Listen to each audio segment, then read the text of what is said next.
Selamat pagi semuanya, kembali lagi belajar biologi bersama Ibu Jelita Hutasoid. Hari ini kita akan bahas materi biologi kelas 11 seputar tentang sistem ekskresi. Berbicara tentang sistem ekskresi itu artinya sistem organ dalam tubuh yang berfungsi nantinya mengeluarkan zat buang atau zat sisa hasil metabolisme. Nah, itu artinya sistem ekskresi. Ada beberapa jenis istilah pengeluaran. Dalam hal ini yang pertama sekresi. Sekresi itu pengeluaran zat yang masih berguna atau dipakai oleh tubuh. Contohnya ada hormon dan juga enzim. Jadi hormon dan enzim ini dikeluarkan di dalam tubuh namun masih dipakai atau masih berguna. Itu istilah yang pertama. Yang kedua ada disebut dengan defekasi. Defekasi itu artinya pengeluaran sisa pencernaan. Contohnya itu feses. Jadi untuk feses itu punya istilah tersendiri namanya defekasi. Lalu yang ketiga disebut dengan istilah ekskresi. Nah, ini pengeluaran zat sisa metabolisme yang tidak dipakai lagi atau tidak berguna lagi. Contohnya keringat. Dan keringat ini harus dikeluarkan supaya tidak mengganggu keseimbangan tubuh. Lalu yang berikutnya, sistem ekskresi itu juga punya fungsi diantaranya. Yang pertama, sebagai homeostasis atau menjaga keseimbangan cairan tubuh. Lalu mempertahankan suhu tubuh kita, menurunkan kadar zat produk metabolisme, dan melindungi sel tubuh dari zat bersifat racun. Nah, itulah beberapa fungsi yang dimiliki oleh sistem ekskresi. Yang kedua, organ ekskresi manusia. Nah, ada beberapa organ ekskresi pada manusia. Yang pertama adalah paru-paru.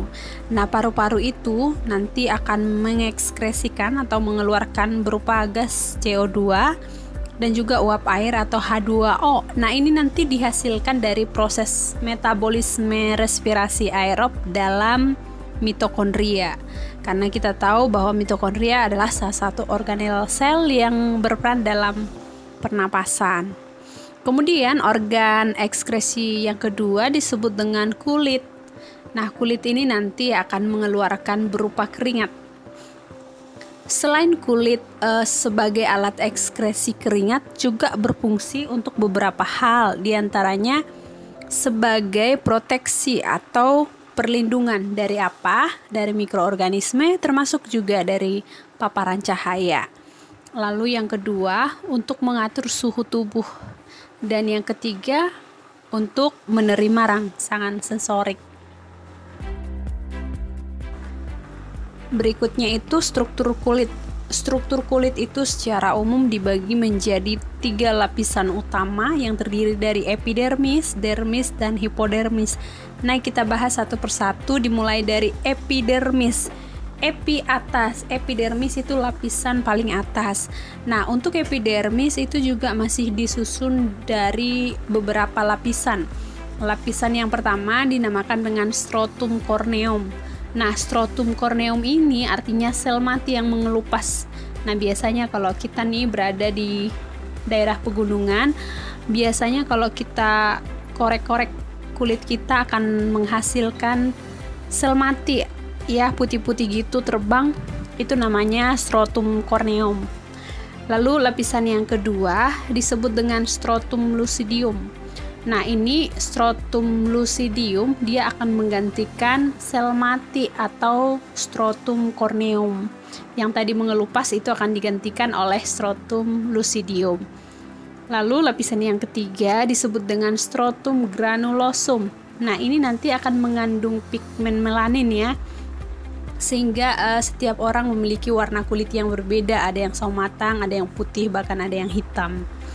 Lalu lapisan yang keempat ada strotum germinativum. Nah, ini akan membentuk sel baru karena kita tahu bahwa kulit juga akan mengalami regenerasi atau pergantian kulit.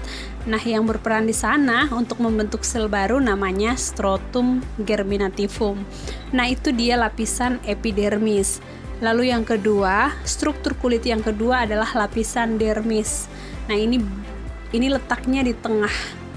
Di dalam lapisan dermis ini terdapat berupa akar rambut, pembuluh darah, kelenjar minyak, dan termasuk kelenjar keringat.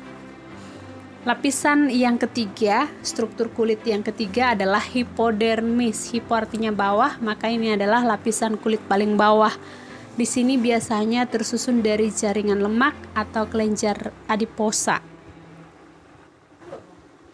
Melalui gambar ini kita bisa melihat dengan jelas struktur kulit yang Ibu jelasin tadi, mulai dari epidermis atau disebut dengan lapisan kulit ari yang letaknya paling atas. Kemudian lapisan tengah yang disebut dengan dermis, ini lapisan kulit cangat ya.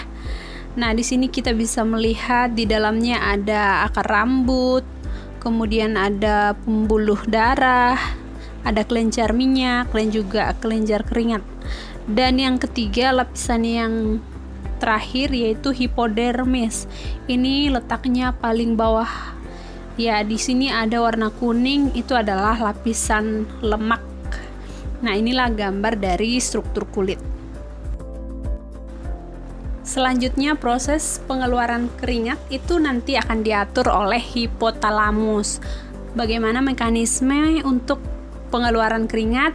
Nah, kita lihat untuk mekanismenya itu apabila darah yang melalui hipotalamus melebihi batas normal, artinya keadaan panas ya, nantinya akan mengeluarkan rangsangan yang akan dikirimkan ke saraf simpatis ke kulit, sehingga pembuluh darahnya itu akan melebar, kemudian aliran darah ke permukaan itu meningkat sehingga panasnya keluar. Saat panasnya udah keluar, selanjutnya kelenjar keringat itu aktif menyerap air, garam, mineral, dan juga sedikit urea dari kapiler darah dan mengirimkannya ke permukaan kulit, sehingga nanti keringat itu akan keluar dan suhu tubuh pun akan menurun. Selanjutnya, organ ekskresi manusia yang ketiga adalah hati. Nah, hati nanti akan mengeluarkan berupa cairan empedu. Nah, selain mengeluarkan cairan empedu, ternyata hati juga memiliki beberapa fungsi yang lain. Di antaranya yang pertama adalah detoksifikasi, yang artinya itu menetralkan racun dalam tubuh. Jadi ketika ada racun dalam konsentrasi yang sedikit ya, maksudnya masuk ke dalam tubuh kita, nanti itu akan dinetralkan oleh hati, karena di sana nanti terdapat juga cairan empedu. Kemudian yang kedua, di hati juga menyimpan energi dalam bentuk glikogen. Jadi nanti glukosa akan disimpan dalam bentuk glikogen. Yang ketiga, juga mengubah amonia menjadi urea. Dan di hati juga itu termasuk tempat perombakan eritrosit atau sel darah merah. Nah, untuk perombakan eritrosit itu nanti akan diurai menjadi zat besi atau Fe, globin, kemudian hemin. Fe dengan globin itu nanti akan menghasilkan eritrosit baru. Sementara hemin itu akan dioksidasi menjadi bilirubin dan biliverdin. Nah, kemudian bilirubin ini akan diubah menjadi urobilin, dan urobilin akan menghasilkan warna pada feses maupun urin. Makanya feses itu warnanya kuning, dan juga urin mau berwarna kuning ataupun warna bening. Nah, itu dipengaruhi oleh bilirubin. Sementara biliverdin itu nanti akan menghasilkan garam empedu yang terdapat di dalam usus. Nah, nantinya ini gunanya untuk mengemulsi lemak atau menguraikan lemak. Organ ekskresi yang keempat pada manusia adalah ginjal. Nah, ginjal udah sering banget dong kita dengar. Nah, ginjal itu untuk pengeluaran berupa urin. Selain berperan dalam pengeluaran urin, ginjal juga memiliki beberapa fungsi, diantaranya untuk mengeluarkan zat sisa organik seperti urea, asam urat, kreatin, dan amonia. Selanjutnya juga berperan dalam pengeluaran zat racun seperti dari obat-obatan, polutan, termasuk zat adiktif. Dan ginjal juga berfungsi untuk pengaturan keseimbangan asam basa. Nah, selanjutnya ada struktur ginjal. Struktur ginjal secara umum terdiri dari korteks atau kulit ginjal. Nah, ini diantaranya ada Malpighi glomerulus dan juga kapsula Bowman. Yang kedua, medula atau sumsum ginjal. Nah, ini meliputi lengkung Henle dan juga tubulus collectivus. Dan yang ketiga, pelvis renalis. Nah, ini nanti gunanya untuk menampung urin sementara. Nah, melalui gambar ini kita bisa mengamati struktur dari ginjal, mulai dari korteks ini agak di luar, kemudian masuk ke bagian dalam namanya medula. Lalu di bagian dalamnya lagi ada kaliks namanya. Dan ini seperti lapisan epidermis ya, dibilang karena dia letaknya di luar, namanya kapsul fibros. Lalu ada pembuluh darah berupa vena dan arteri. Untuk arteri warna merah, kemudian vena warna biru. Ada juga pelvis renalis dan juga ureter. Nah, inilah struktur dari ginjal itu sendiri. Nah, selanjutnya di sini kita akan bahas proses pembentukan urin. Untuk proses pembentukan urin itu ada 3 tahapan. Tahapan yang pertama disebut dengan filtrasi. Nah, filtrasi ini artinya penyaringan ya. Jadi filtrasi nanti terjadi di glomerulus, karena di glomerulus ini terdapat membran yang mampu menahan sel darah dan juga protein plasma yang akan disaring nanti, sehingga akan menghasilkan urin primer. Nah, urin primer ini masih mengandung glukosa, ion organik, dan juga air atau H2O. Jadi biasanya nih yang ditanya itu terjadinya di mana, lalu hasilnya apa. Jadi dari filtrasi itu terjadi di glomerulus, hasilnya adalah urin primer. Filtrasi artinya penyaringan darah. Oke, untuk glomerulus ternyata dia memiliki 3 lapisan. Lapisan yang pertama disebut dengan dinding kapiler glomerulus. Nah, di sini terdapat sel endotelium pipih. Kemudian yang kedua, membran basal. Ini mengandung kolagen dan glikoprotein. Glikoprotein itu artinya glikogen dan protein. Kemudian lapisan yang ketiga, lapisan dalam yang berisi sel podosit. Selanjutnya, proses pembentukan urin yang kedua namanya reabsorpsi. Reabsorpsi itu artinya penyerapan kembali zat berguna seperti halnya glukosa, asam amino, nutrisi organik. Nah, ini nanti akan diserap di reabsorpsi dan itu akan terjadi tempatnya di TKP, artinya tubulus contortus proximal. Nah, disinilah penyerapan kembali zat yang berguna tadi. Dan juga lengkung Henle akan membantu supaya urin sekunder tidak kembali ke tubulus contortus proximal. Lalu hasil dari reabsorpsi namanya urin sekunder.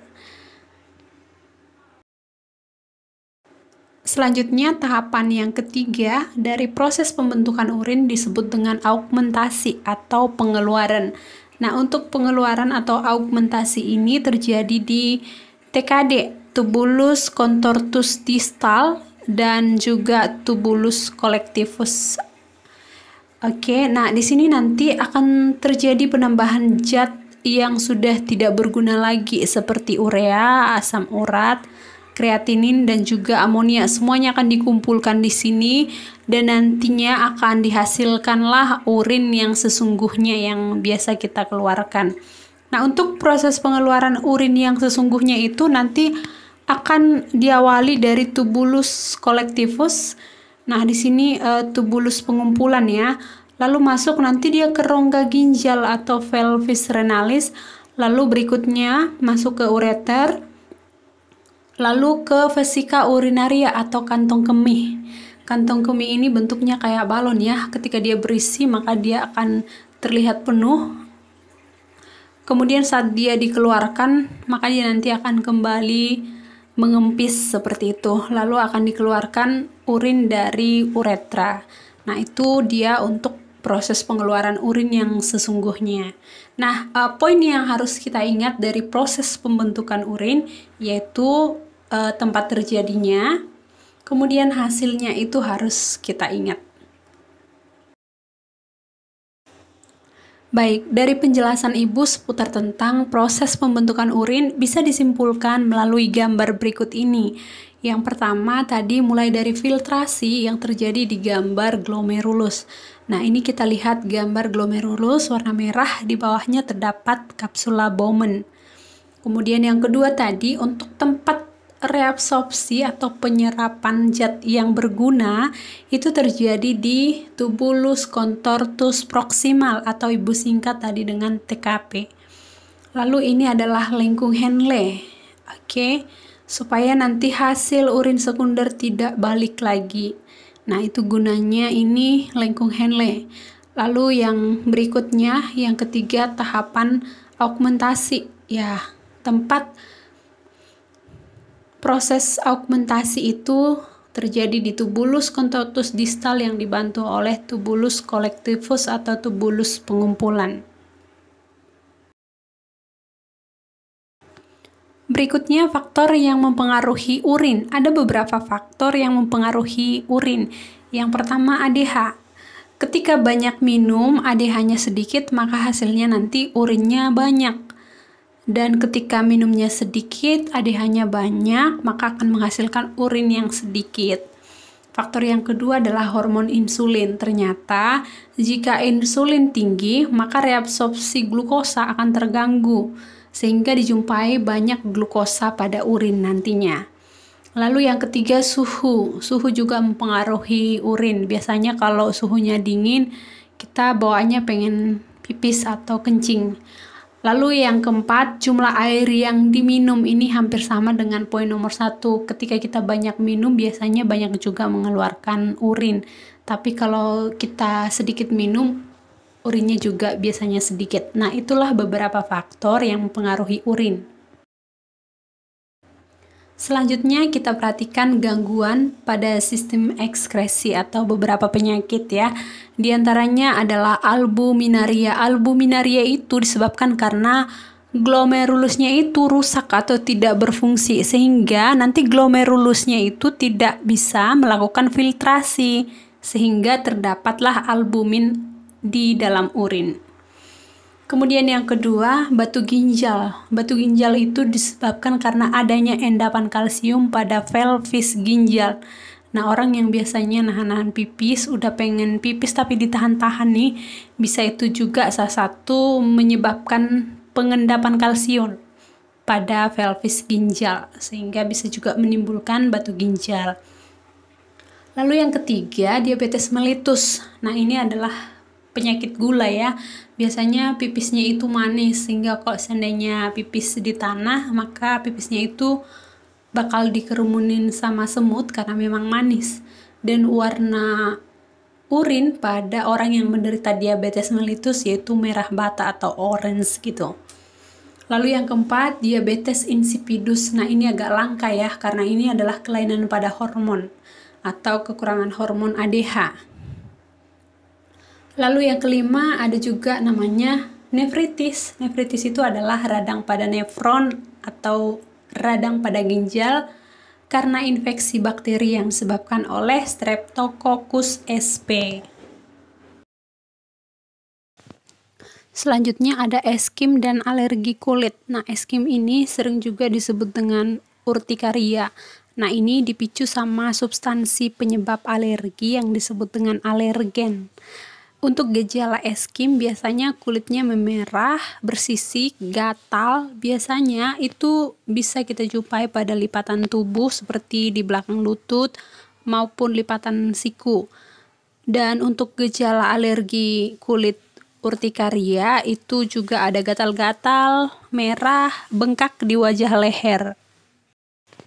Berikutnya jerawat itu disebabkan karena folikel rambut tersumbat oleh keratin sel mati. Jadi bakteri yang bisa hidup di folikel rambut itu akan menguraikan substansi minyak dan memproduksi senyawa kimia yang menyebabkan pembengkakan di sekitar kulit. Hasilnya ialah timbullah jerawat.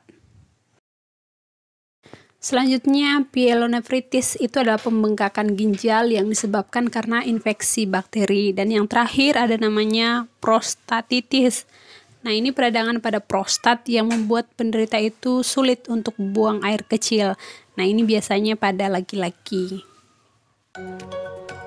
Demikian pembelajaran kita hari ini, semoga bermanfaat dan mudah kamu pahami. Sampai jumpa di materi video selanjutnya.